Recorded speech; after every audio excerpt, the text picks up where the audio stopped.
સમાચારમાં આગળ વાત કરી જામનગરની તો જામનગરમાં સ્થાનિક રાજકારણમાં તોફાન મચાવ્યું છે। એક વિવાદ સામે આવ્યો છે ત્યારે ધારાસભ્ય મેઘજી ચાવડાના પુત્રે આવાસ યોજના હેઠળ સહાય લીધા હોવાનો વિવાદ ઉઠ્યો છે। સોશિયલ મીડિયામાં ચક્રવાત સર્જાયું છે, જ્યાં વિડીયો વાયરલ થતાની સાથે જ ધારાસભ્ય મેઘજી ચાવડાએ પોતાનું નિવેદન આપ્યું છે, જેમાં તેઓ જણાવ્યું છે કે મારા પુત્રએ 2019-20માં આવાસ યોજના હેઠળ જે સહાય લીધી હતી તે સમયે હું ધારાસભ્ય ન હતો। મારા નામને બદનામ કરવા અને મારી છબી ખરડવાનો પ્રયાસ થઈ રહ્યો છે। તેમણે વધુમાં કહ્યું કે મેં હજી સુધી ભ્રષ્ટાચાર કરેલ નથી અને મારી સમગ્ર રાજકીય કારકિર્દી પારદર્શક રહી છે।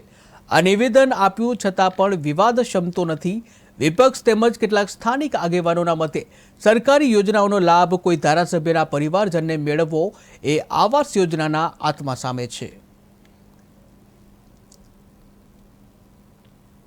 આવાસ યોજના લાભ લીધો છે એના માટેનો જે વિવાદ આજે મીડિયામાં ચાલી રહ્યો છે એ મારો બાબો મારા રેશન કાર્ડથી અલગ હતો, પોતાનું અલગ રેશન કાર્ડ ધરાવે છે, મારાથી અલગ હતો, લગ્ન કરેલા હતા।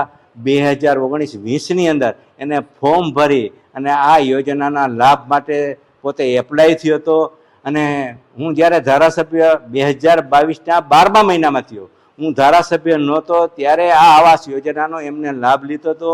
આ મકાન પોતે બનાવે છે, પોતાની માલિકીની જગ્યા છે, એ માલિકીની જગ્યામાં મકાન બનાવે છે। એ મકાનની અંદર આદરણીય શ્રી નરેન્દ્રભાઈ મોદી સાહેબની જે મકાન સહાય છે એમાં સહાય લીધેલી છે, માત્ર 2 હપ્તાની સહાય લીધેલી છે અને એને ફ્લેટ બનાવ્યો નથી કે આખું મકાન સહાયથી બનેલું નથી, પણ આને આજુબાજુની અંદર જે મીડિયામાં આવે છે એ આખા બાજુના પણ 3 મકાનો સાથે મેળવીને ફોટા પાડી અને પ્રજાને ગેરમાર્ગે દોરવાના અમુક